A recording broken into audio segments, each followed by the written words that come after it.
कहतो are नहीं गई नाम निशानी, जगत जले शमशान नाम गर गावे ज्ञानी। बोलो सदगुरु महाराज की जय। આજનો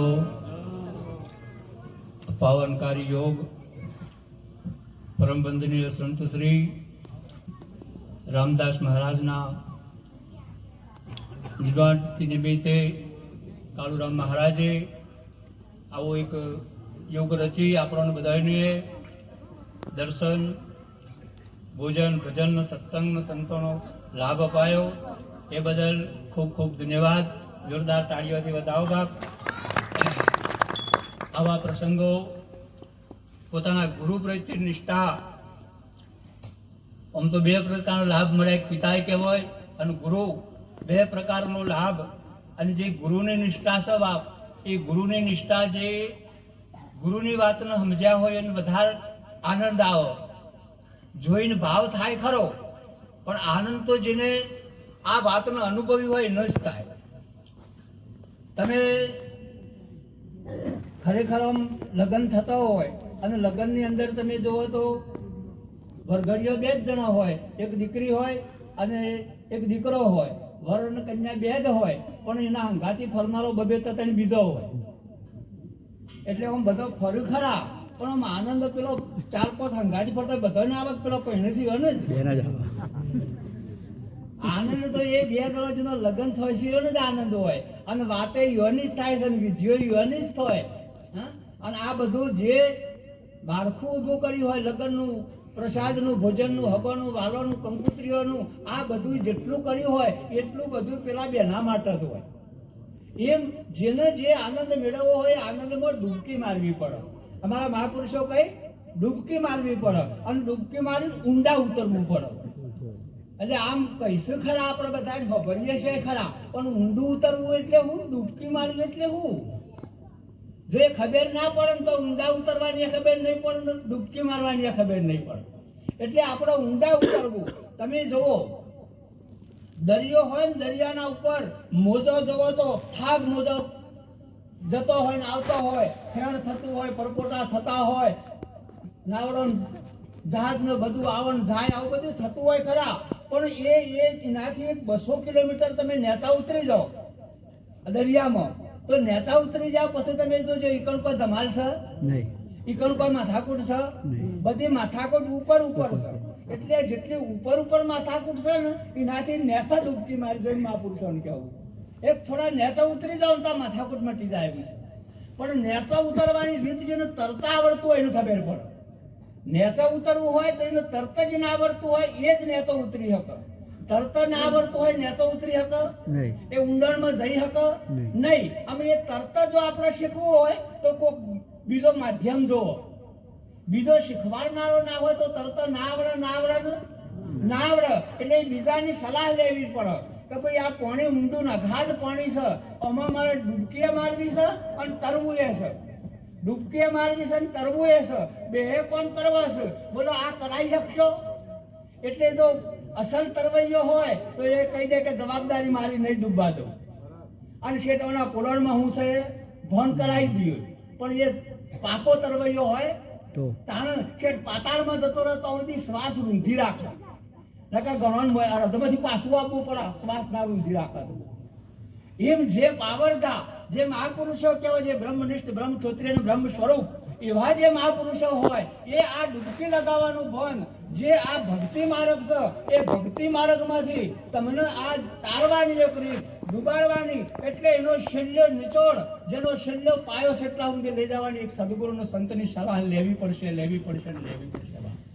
એટલે એવા મહાપુરુષો આપણી આ જ્ઞાનપીઠને દીપાઈ રહેલા પરમ બંધને સંત શ્રી મારા જગારામ બાપુ, તમે સોલા शिवा मठुली तो भाणा तागर जमड़े देरा दीदा सोच पड़े तब शमशाना, जे घेर भजन ना थाय, जे घेर सत्संग ना थाय, जे घेर संत ना आवे, जे घेर मेहमान परनो भावथी ना आवे तो ए घर शमशान से साहेब एम कहेवुं छे। ए घर में आनंद आवे। हाँ, अने एक महापुरुष हमारा गणेश महाराज भजन गाता, हरे संत परोणला जे घेर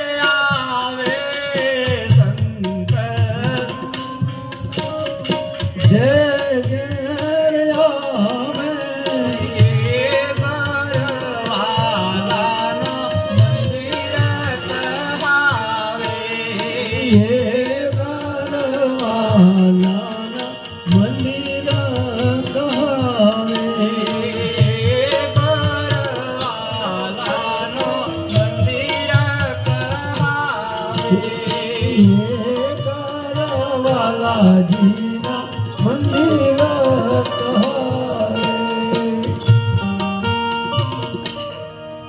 સંત પરુણા જે ઘેર આવે એ ઘર વાલાનું મંદિર કહેવાય. આ જગતમાં સંત વાલો નહીં લાગે ને. આ જગતની અંદર જેટલા વ્યક્તિઓ છે ને સંત વાલો ના લાજો, ગુરુ વાલો ના લાજો અને એના ચરણ સેવીના વાતનો પામે નહીં તો જીવનમાં સુખનો અણસાર નહીં આવે ને નહીં આવે બાપ. 100% વાત કરું છું. જ્યાં સુધી સંતને સેવ્યા નહીં તો સુધી સંતોષ નહીં થાય. સુખ મળશે, સગવડો બધી મળશે, પણ જે તમારે ઠરી જવું છે ને એ ઠરવાનું ઠેકવાનું નહીં મળે ને નહીં મળે બાપ. આનંદ જોતો હોય અને આ શરીરનો, આ જીવનનો, સંસારનો જે છેલ્લો નિચોડ જોતો હોય તો કોક સંતનો ભેટો કરજો બાપ, સંતનો ભેટો કરજો. અને આપણે જેટલા સમજ્યા છીએ એટલા સંત વગર એક સેકન્ડ પણ જો રહ્યા તો મોનજો નરકના દ્વારમાં જઈએ છે, વાત નક્કી છે બાપ. આ જગતની ઘણી જગ્યાએ હું જોઉં છું, સંતોની ટીકા કરે, સંતની નિંદા કરે, સંતોની આગી પાછી કરે. સાહેબ આ જીભમાં ચીડા પડશે. હું 100% વાત કરું છું.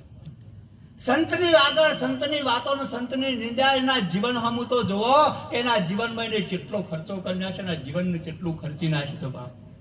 સંતના લુગડા ઉપરથી ના જોહો, સંતના શરીર ઉપરથી ના જોહો, એને સંતના એના વર્તન ઉપરથી જોવો, એના આચરણ ઉપરથી જોવો સંતનો જીવન કેટલો છે. સાહેબ તમારે બધાને એમ થતું છે કે આ જમાનાની અંદર ગાડી હોય, મોટર હોય, બંગલા હોય, મોટા મોટા લાખ રૂપિયાના ફોન હોય, એનું જીવન કહેવાય. પણ અમારા સંતને બધી કોઈ મળે કે ના મળે 2 નંબર, પણ આવા ગરીબોના ઘેર જઈને, મોટા બંગલા હોય કે ગરીબોના ઘેર જઈને પણ એક જ વાત કરી કે ભાઈ આ જગતની તું અંદર આવ્યો છું, જગતની અંદર તું આવ્યો ને વિચાર તો કર કે તને આ જે શરીર મળ્યું છે, આવું જે શરીર મળ્યું છે, તારે યોગ હાજી રાશી, કોણ હાજર રાખ્યા છે, નાક હારું રાખ્યું, પગ હારા રાખ્યા, હાથ હારું રાખ્યું, અરે તારા શરીરના બધા દાગીના હારા રાખ્યા, કોકતો છે ને એવો. આ શરીરની અંદર આવું બધું હાચવનારું કોકતો છે ના જગતની અંદર, એટલો તો વિચાર કરો. આ તમારા શરીરની અંદર તમે ખાઓ ને એક ખોરાકમાંથી લોહી બનાવી દેશે એવો કોકતો છે કે નહીં હોય? આ વિશ્વની અંદર તમે જે આ ભૂમિકો છો એ માટી આ બનાવી છે, હમથી બનાવી છે. વિચાર કરો, તમે કણ તો બનાવી જુઓ. આ પવન હમથી બનાવ્યો છે, પાણી હમથી બનાવ્યું છે, આકાશ હમથી બનાવ્યું છે. આટલું બધું કરનારો કોક હશે તો કશે કે નહીં હોય? અને એ તમારું બધું હાજર રાખ્યું તો લોકોનું ભજન કરવા છે ને, પણ મુખ જીભો નહીં હોતી, લોકોનું દર્શન કરવા છે, કોઈનો ઓખો નહીં હોતી, કોઈનો કોણ નહીં હોતા, કોઈનો પગ નહીં હોતા, કોઈનો હાથ નહીં હોતા. સાહેબ તમારું બધું હાજર રાખ્યું, તમારું બધું એ પરમાત્મા એ બધું હાજર રાખ્યું છે. આવો મનખો આવ્યો છે ને હજુ એ ભક્તિ કરવી, હજુ ગુરુના શરણે જવું, હજુ તો કે અમારો વાર છે. હે એટલે હની થુરિયાની છે કે કંઠિયાના ઝાડવાની વાર છે, હની વાર છે. અને જે બી વાર હોય એને કાપી નાખો અને એક દાડો સંતના શરણે જતા રહો બાપ. અને જોવા એ ખૂબીને મજાને મોજ પછી કોઈક વાત જુદી છે બાપ. એટલે કળાની અંદર આપણે ભગીરા મહારાજ થઈ જાય એક વાણીમાં લખ્યું છે સાહેબ, એક ઘડીનો સેકન્ડનો વિચાર કરવા જેવો નહીં. આપણે આજ હોય બધા બેઠા છે, કાલ કોકોમાંથી નાયા હોય, અને આજ નહીં કોક કાલ સવારે આવશે ખરું. આ જગતમાં કોકનો અવતારે થશે અને કોકોમાંથી જતું રહેશે. એના પહેલા આ લાવો લઈ લેવાનો. એટલે મહાપુરુષે કીધું, ભગીરથ મહારાજે સરસ વાણીની અંદર વાત કરી, ગગડી તો વીરા અણમોલ જાય છે,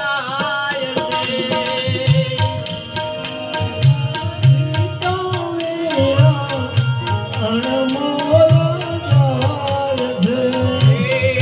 કાલ કેરા દામા ભાન બોલાશે વેળા વૈરાય છે. કાલ કેરા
આમ હમા ઉભા રહીને આટલું બોલીએ છીએ ને તોય આમ વાત પકડમાં આવતી અને 6 મહિના ઉપદેશ લઈને જતા રહ્યા છે ને ભેગા નહીં થયા એવું ચમ થતું છે ને?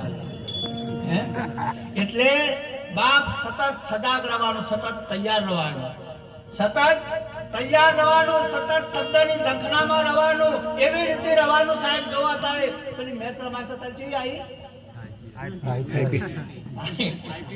આઈપીએલ મેચ આવી તો તમે જુઓ એ મેચની અંદર આ સ્ટીકર પડે એટલે દડો પડે ને આટલા આવે ને એટલામાં તમે જજમેન્ટ લઈ લેવું પડે. આવાનો મારો ચોક્કો મારવો છે, કોને છક્કો મારવો છે, કોને સિંગલ લેવું છે, કોને નહીં દેવા જેવું. કેટલી ઘડીમાં કોઈ પડીને આટલા આવે એટલામાં જજમેન્ટ લઈ લેવાનું સાહેબ. અને રાગરે ના આવે પાછો 120 ની સ્પીડમાં આવતો હોય, આટલાથી આટલા આવતા આવતા એને જજમેન્ટ લઈ લેવું પડે મારો નીચે બાદ દેવું છે. અને જો ભૂલ ખાઈ જાય તો દોડે દોડે જો એમ સાહેબ સહેજ આપણી ભૂલ થાય તો જોને ગુરુની વાતમાંથી તો જજમેન્ટ લેતા જો ભૂલ ખાઈ ગયો. આમાં નહીં કેવું બધું ગુરુ તો લોકો ચોવે કઈ છે સેવકો જ કઈ સાહેબ. એક વખત ગુરુને બોધ કરે ને ભૂલ બેસીને ગુરુ કોઈ દાડો ગાદી ઉપર બેસીને બોધ ના કરે. આપણા બોધનો નિયમ છે સાહેબ, જ્યાં સુધી બોધ થતો હોય ત્યાં સુધી બોધ ભૂલ ગુરુ બેસીને વાતો ભૂલ કરતા હોય. અને પછી કઈ કે જોવો ભાઈ મને ગાદી ઉપર બેહારો હોય તો તમે બેહારો, જો બેહારો છો ને વિવેક વર્તન અને રેણી કેણીમાં રહેવું હોય તો જ ગાદી ઉપર બેહારો, નકર તો બેહારો છે નાખવા વાળા તમે જ છો. એક દાડો ગુરુને પસાડી દેનારા તમે છો. અરે સાહેબ ગુરુની વાત હું કરું, જેના મસ્તક કાપી નાખીને ગુરુના શરણોમાં ધરી દીધો છે. અને જો અમે તો ઘણા એમ કહેતા અમે તો ગુરુ બે એક જ છીએ, એટલે ગુરુના માથા ઉપર બેસી જવાય. આ જે બાજુ રહીને બોલો છો તમે વ્યવહાર અને પરમાર્થનો એક અંગાથી હરખાવશો મેળ નહીં આવે બાપ. ગુરુની આગળ તો શરણાગતિ હોય, ગુરુના અહમો જોઈને વાત ના થાય સાહેબ. હું વાત કરો છો સંતોની?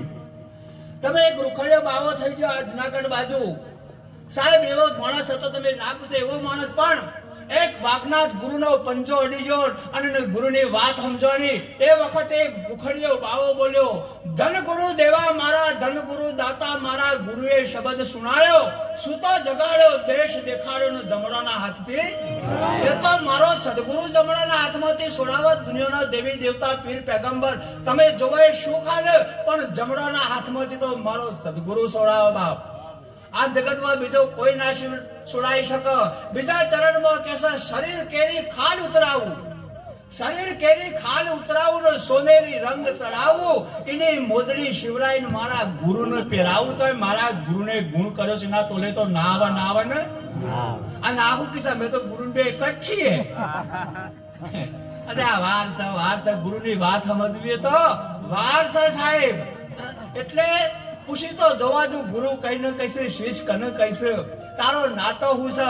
વ્યવહારિક એક સત્તા, વ્યવહારિક સત્તા છે, એક પ્રતિભાષિક સત્તા છે અને એક પરમાર્થિક સત્તા છે. ત્રણે સત્તાઓને સમજવી પડશે.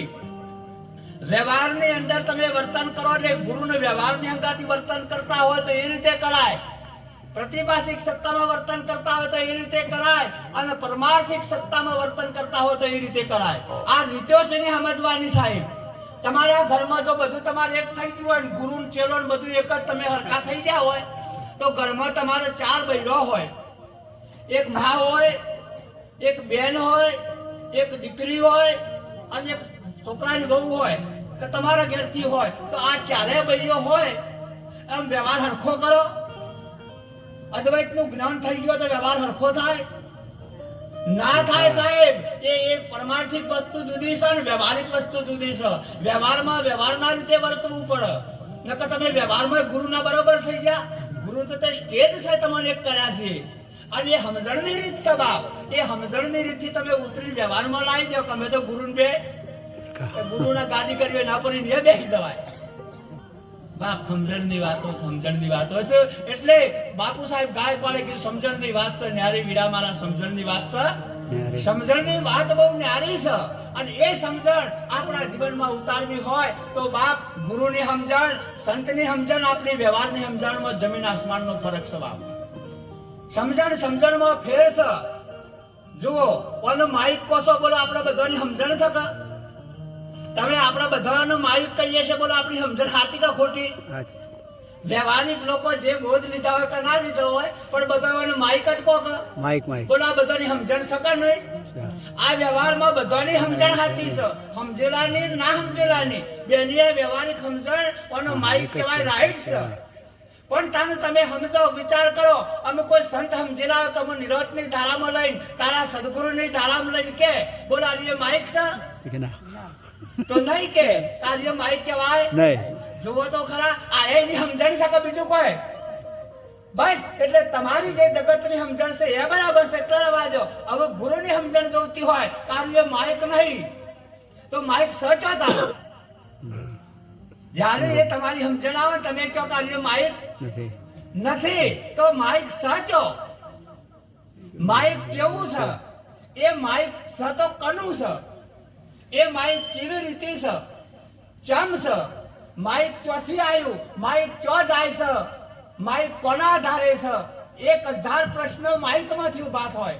અને આ બધાનું સમાધાન જો ગુરુ કૃપાથી તમારામાં તાકાત હોય તો એ કોઈક સંત જ કરી બતાવશે, આપણી મેળે થશે નહીં. જેટલી વસ્તુ મેં પકડી છે, આ જેટલી વસ્તુ પકડી છે, તમારે લાગશે એક જ વસ્તુ પકડી છે, પણ 8 વસ્તુ પકડી છે.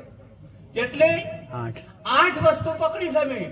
પણ એ તો કોઈક સદગુરુ સંતન તમારા ગુરુ એને પૂછી જોજો બાપ, તારે ખબર પડશે.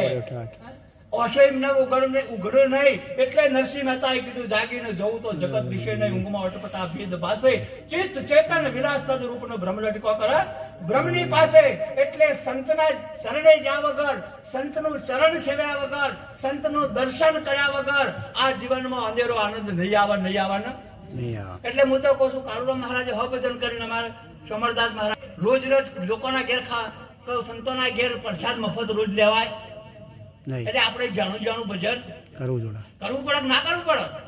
12 મહિને એકાદું તો આપણા ઘેર મહિના ના કરી શકીએ તો 12 મહિના બીજાના ઘેર હે ગુરુના ઘેર જવાનું, સેવકોના ઘેર જવાનું, ગુરુ ભાઈઓના ઘેર જવાનું, આપણા ઘેર નહીં. સાહેબ આપણા ઘેર સંતોય ના આવું સાહેબ બને કમું છે અમારો ફરી જેલો હોય, મગજ પાવ ઠેકવાનો હોય જ નહીં. કાળુરામ મહારાજ બહુ શીખડી છે મને, મારે તમારે ભોન રહેતું નહીં, પણ તો ભૂલ થઈ જ જાય છે. આટલું ભલી મારી વાણી વિરામ આલું. બોલો સદગુરુ મહારાજ.